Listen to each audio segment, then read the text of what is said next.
You are listening to Meet the Thriller Author, the podcast where I interview writers of mysteries, thrillers, and suspense books. I am your host, Alan Peterson, and this is episode number 139. In this episode of the podcast, I welcome back number one New York Times bestselling master of suspense, Dean Koontz, whose latest book, The Other Emily, will take you on a twisting journey of lost love, impossible second chances, and terrifying promises. I had a great time talking with Dean Koontz about his work, about The Other Emily, which features one of the creepiest serial killer characters that I've read in a while, and a lot more. So stay tuned for that interview coming up. But first, make sure to visit thrillingreads.com/links. There you'll be able to access links of where you can rate and review this podcast. You can also check out my website and join the Thrilling Reads newsletter to be notified about great thriller books and a lot more. So check it out at thrillingreads.com/links. All right, here is my interview with Dean Koontz.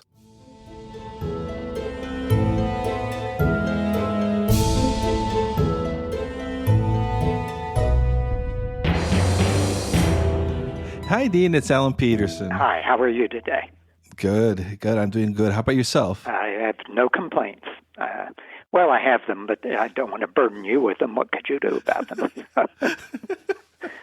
That is true. Yes. Thank you so much for agreeing to the interview. I really appreciate it. Well, let's see how I handle myself. I haven't had anything to drink, so I might not be that fluid. It was a crazy year, to say the least. How have things been going for you the past year? Well, our year was even crazier because we moved, and it involved moving, I think, probably over 50,000 books. We still don't have most of them out of boxes because we built a library in this house, and it just got finished, and we moved in here in Halloween. Maybe that was a mistake, moving in Halloween, but we moved in then, and it's been very difficult because I can't reach all the books that I normally get to when I'm writing a book of my own, and so all my resources have been locked away, and I've had to find other ways to get what I need. But it's starting to resolve at last, so I will just move forward. Wow, 50,000 books. That's amazing. Yeah, and that's after we culled. I can't give books away. Even if I get one, I don't like it, I keep it. And Jared always said, well, you didn't even like that book. You couldn't finish it. Why are you keeping it? And I said, well, I can always know if I'm looking for a particular example of why something doesn't work. I'll remember this book and I'll go get it. And I finally realized, well, that's ridiculous. When do I need an example of what doesn't work? So I started getting rid of the books that I had never liked, and that got us sorted down to this number. But I am an obsessive-compulsive collector, so the collection will probably grow again. Yeah, I don't have near that many, but my wife's always saying the same thing too. Can we get rid of these books? I'm like, well, not yet. So your latest book, The Other Emily, is set to for publication March 23rd. And really excited. I got a copy of it and have been enjoying it very much. And I'm kind of curious because you have so many bestsellers, so many classic books. Do you still get nervous during book launch? Not so much the book launch. I get nervous all the way through the writing of it. Because I like to change up a lot. I like to move to different things instead of repeating the same thing all the time. I get into a book and then start to think, well, I'm screwing this up. This one isn't going to work. And that self-doubt creeps back in. So by the time the book is done and we're heading toward publication, I'm so relieved about that book because they actually liked it when I delivered it that the tension about the launch is gone. Instead, I'm all locked up on what I'm doing wrong or think I am in the current book. So. No, so that's a great lesson for writers out there, that feeling never goes away because someone in your level feels that way. Well, it's I used to wish that I didn't, but then I figured, well, it's also what keeps you honest about it. And if ever you felt that every word you wrote was golden, you'd probably be in trouble. And so, can you tell us a little bit about the other Emily? Yeah, I'll combine that with how the book came to be, because that is the easiest way of telling you what it is. But the first thing that came to me, what about a story of a guy who met the love of his life when they were 20, in their early 20s or late teens, and when they were 25, she disappeared and always was thought to be the victim of a serial killer. And he has been deep in guilt ever since, because he should have been with her the night that she disappeared, and he wasn't. And he's in guilt and grief that don't quite go away, especially the guilt. It's now 10 years later, and he walks into a bar or a restaurant, and there sitting at the bar is this woman. It is unquestionably her. She's identical. But when he sits down beside her and says, "Where have you been?" he suddenly realizes she hasn't aged. She's 25 years old. And that was the first little thing about what story I want to write next. I thought that would be kind of fun. But then, of course, well, where has she been? And I thought, well, what if this serial killer who confessed to a serious number of murders and revealed where the bodies were also said that he killed others but wouldn't say where they were because he had preserved them to reanimate them if ever he was caught and he got out of prison, he would have a group of girls already prepared for him. Of course, he's insane, but this element that he supposedly could preserve people starts playing a role as our lead talks to him in prison. And our character starts to have to think, if she didn't die, where has she been all these years? And if she did die, what is she? And that really got my engine cranking, because I thought, oh, this has got the right kind of quality about it. And then when she starts to play games with him and to tease him, and I won't go into how, it opens the door to all kind of possibilities of who and what she is.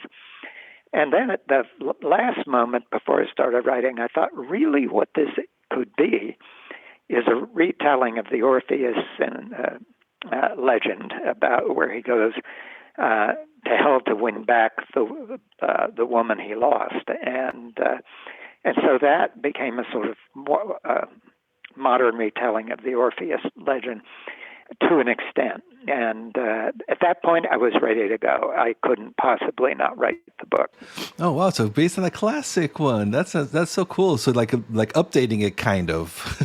Yeah, it didn't instantly start out that way, but as the story was forming in my mind, I thought, well, it resonates with that. So at some point, he doesn't literally go to hell to get her back. But he goes into a kind of hell in our world, and it's so it was fun. And it was totally different than anything I've written in quite a long time. So that also kept me going. Yeah, David Thorne is a successful writer. Was he based on you at all? And did you find that it was easy to base a character based on your profession? I've used writers before sometimes. I think sometimes I use them because I think, okay, I understand that part of that character. And then it does allow you, it's a kind of lazy thing too, because it allows you to have a writer who doesn't have a job to go to. And so when he gets caught up in the story, he can just go with it. But often I use bartenders or landscaper, as in The Husband, or bartenders in Velocity, or a fry cook, as in Odd Thomas. I like to use everyday. I don't often use a main character as something like an FBI agent. I did that with Jane Hawk, but she's a rogue FBI agent from the first page of the first novel. And I don't like to use characters who are sort of contemporary supermen, meaning law enforcement officers who are always going to turn out to win the case. I like to use more average Americans as the characters. But when I do go for somebody a little other than that kind of profession, it tends to be a writer, I guess. But David Thorne, I don't know how much I identify with him. One thing I do identify with is he learns very young that the thing you should most fear in life is not your own death, but the death of those you love. And that's something I had come to by the time I was his age in the book. So to that extent, he's probably a little bit me. Yeah, that part, the love story part of the book, you could really feel the heartache and guilt that David goes through, so that you kind of drew that out of your own relationship.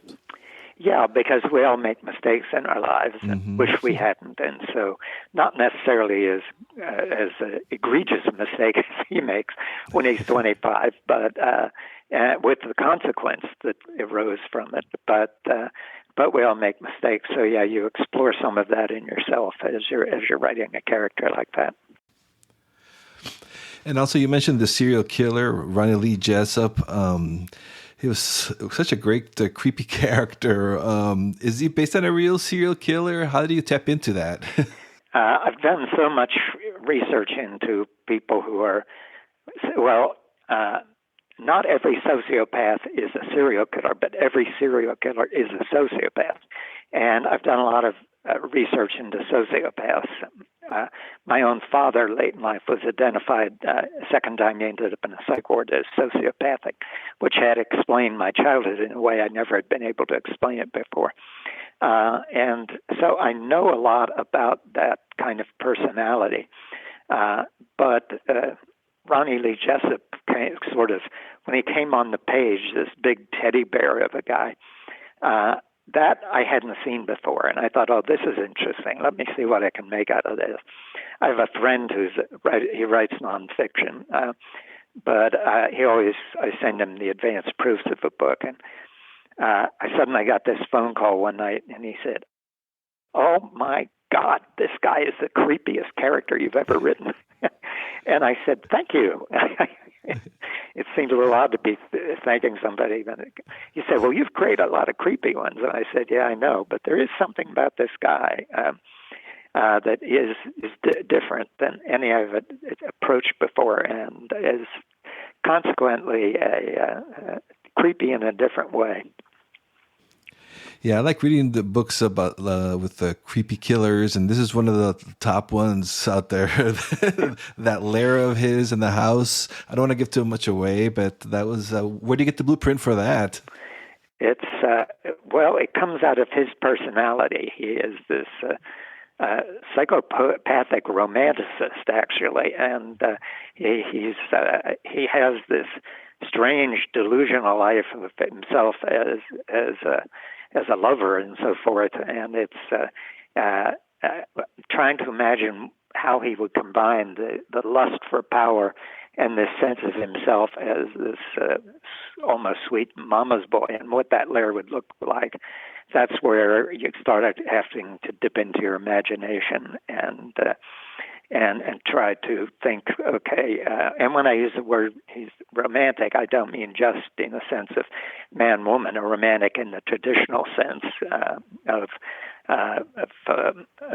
seeing romance in everything, or seeing a different layer to the world that he finds charming and tries to emulate, but of course doesn't have the capacity for it, because his lust for power will always dominate, as it does with any sociopath.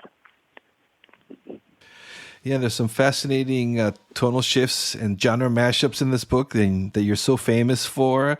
Are those? I remember you don't outline. So do those twists and turns, do they relieve to you as you were writing it, and it surprise you?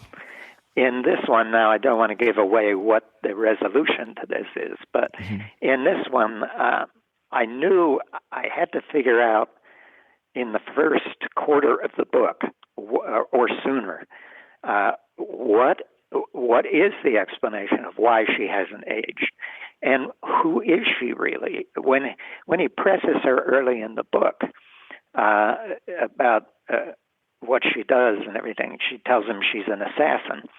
And he takes this to be a word game or sort of game she's playing with him at the bar on their first, I forget if it's the first or second date. I think it's the second date. First date, but second time he sees her. And that, I started having her claim to be assassin, but I knew she really was going to be something like that. But I still didn't know the explanation of why she hasn't aged and all the rest.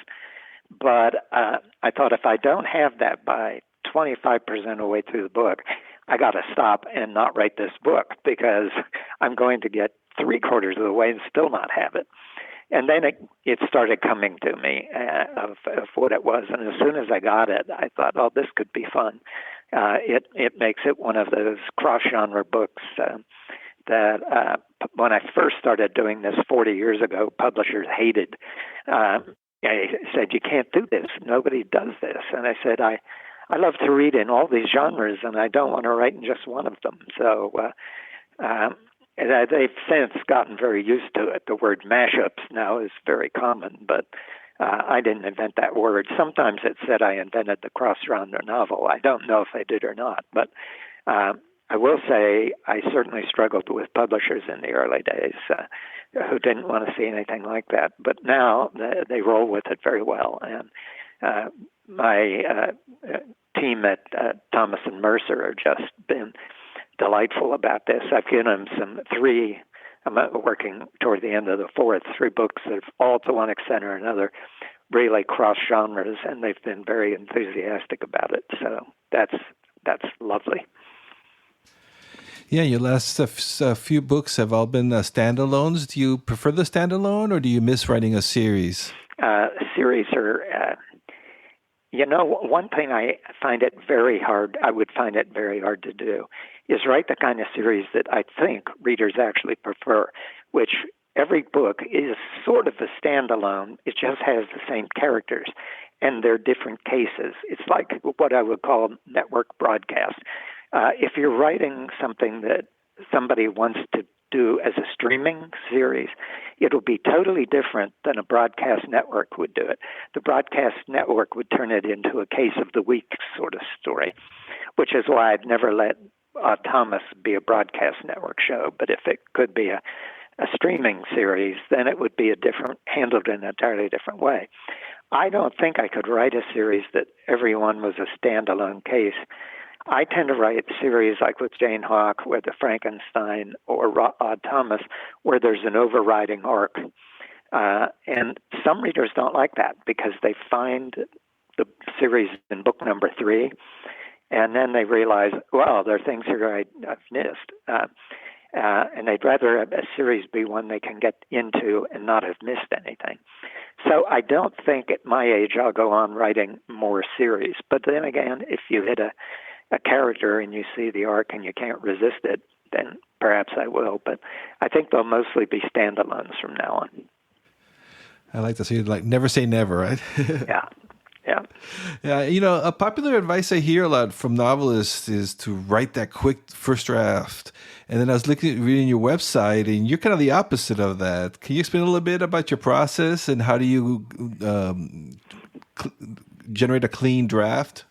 Well, now, I'll preface this by saying the way I work, the way anybody works, is the way that works for them. The way I work might not work for anybody else. I started out writing outlines, and I haven't for years, not since, the first book I did without an outline was Strangers many, many years ago, and I've never used an outline since.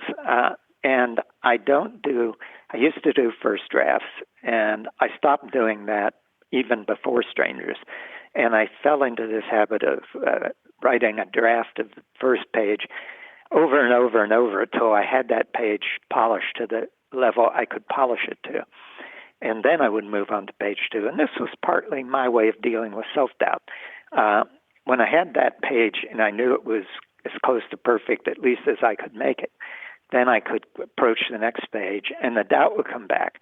But once you get to 70, 80, 100 pages, the doubt is less and less because you've got so much momentum going on.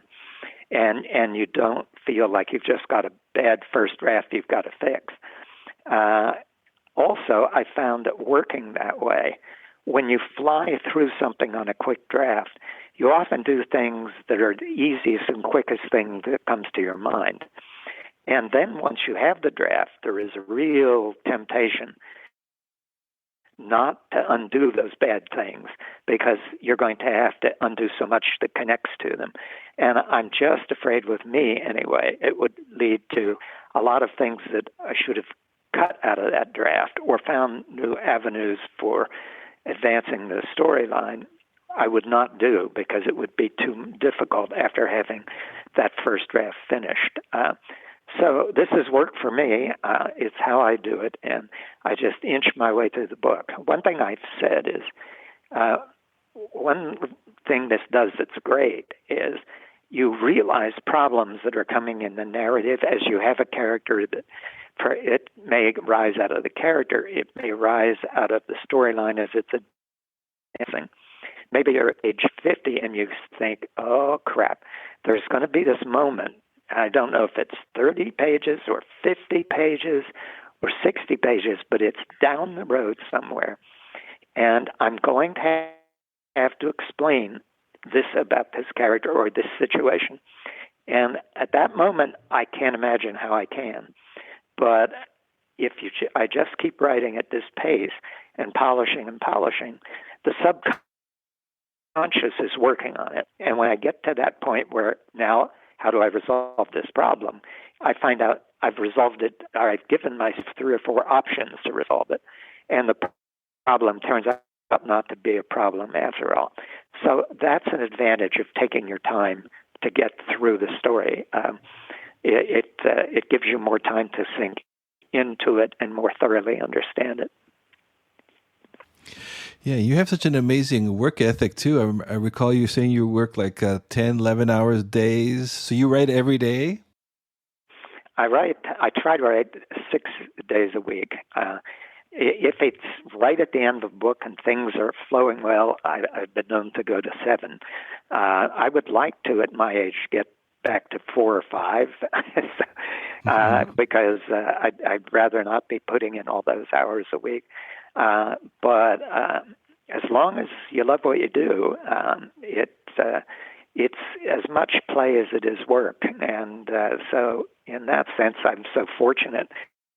I don't complain about the long hours very much. And actually, a 10-hour day, there's a lot of people in their jobs put in 10 hours days, 50, 60 hours a week, especially if you count in commuting and all that sort of thing pre-COVID.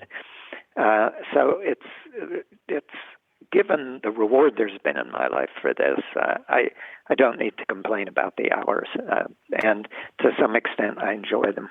You know, I really, looking at the cover of The Other Emily and Devoted and Elsewhere, they're so great covers. Do you have input in that process?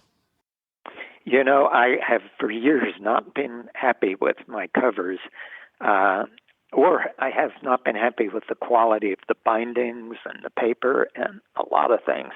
I thought that a lot of New York publishing has gotten less quality product at more money, and it's been something I was complaining about to no effect for a long time. One of the things that amazed me when I came to Thomas and Mercer is the quality of their bindings, the quality of their paper. When I did Devoted, and here they had a design on the boards of the book, you take the jacket off, and there's this interesting design there. And I said, wow, I mean, they only do that on rare instances in New York publishing anymore. And they said, well, you know, people lose dust jackets, so they damage them, and we would like to think that they can still have the book on their shelf and it's pretty when you pull it off. And I said, well, that's my attitude, but you just don't see that anymore.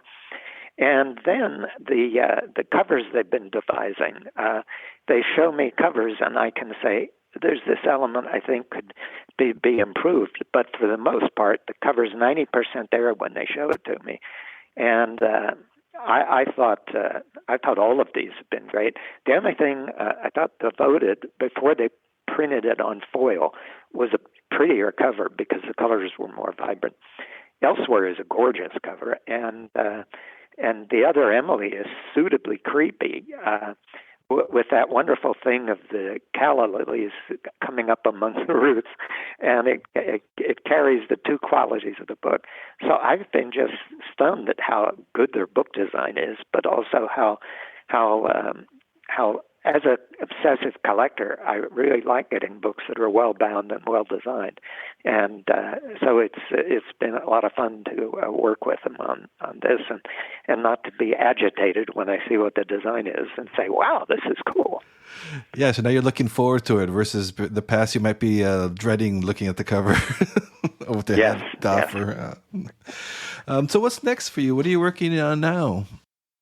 I'm working on a book. I think the title will stay there, but I think I probably shouldn't mention the title. But it's a little more. It's suspense and pretty darn spooky in some ways. But it's also like Life Expectancy or the Odd Thomas books. It's also got a large element of humor in it, and I think I drifted to that because The Other Emily has almost no humor in it, and aside from a private detective that our lead speaks to on the phone a few times, it's a kind of dark story, most of it. So I'm on one now about a man who he's 3 days old. He's found in the middle of an Arizona highway in a very remote part of Arizona desert.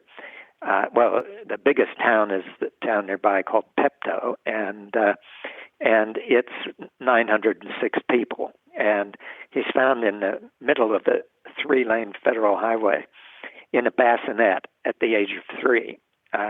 And nobody knows who he is, where he came from. And he ends up in an orphanage in Phoenix. And we pick up his story 19 years later. I don't want to give this away. Let's just say he spits in a cup and sends it to something called Getting to Know Me, which is the equivalent of Ancestry.com or something like that. And what comes back is pretty strange. And suddenly he finds himself on the run. And it's amusing, but it's also scary, and it's kind of a semi-apocalyptic story. So. Ooh, that sounds awesome. Can't wait for that one. Well, let's see. It's a lot. I've discovered I bit off a lot, and I'm having trouble chewing it, but we'll see. All right. Well, thank you so much for taking time to talking to us and telling us about your work and The Other Emily. Very excited. It's a great book, and people should go out and get it right now. Thank you. Therefore, I don't have to say it. All right. Have a good day. Thank you. You too. Take care. Bye-bye. Bye. Thank you for listening to this episode of Meet the Thriller Author. If you have a moment, please do check out thrillingreads.com/links, where you'll be able to rate and review this podcast, or simply rate this podcast wherever it is that you're listening to it, be it Apple Podcasts, Spotify, Google Podcasts, Audible, Amazon Music, whichever podcast app you prefer. Please take a moment to rate this podcast. It's the best way to help other fans of mystery and thriller books to find the podcast, and it helps me get the word out, and so it's the best way to support the podcast, so I do appreciate that. And if you're interested, you can join my Thrilling Reads mailing list. You'll find the sign-up form at thrillingreads.com/links. Once you subscribe for free, you'll be notified about discounts and deals on great books in the mystery, thriller, and crime fiction genres. You'll also find my social media links and my author website over at thrillingreads.com/links. So check it out and say hi. All right, take care and stay safe until we meet again on the next episode of Meet the Thriller Author.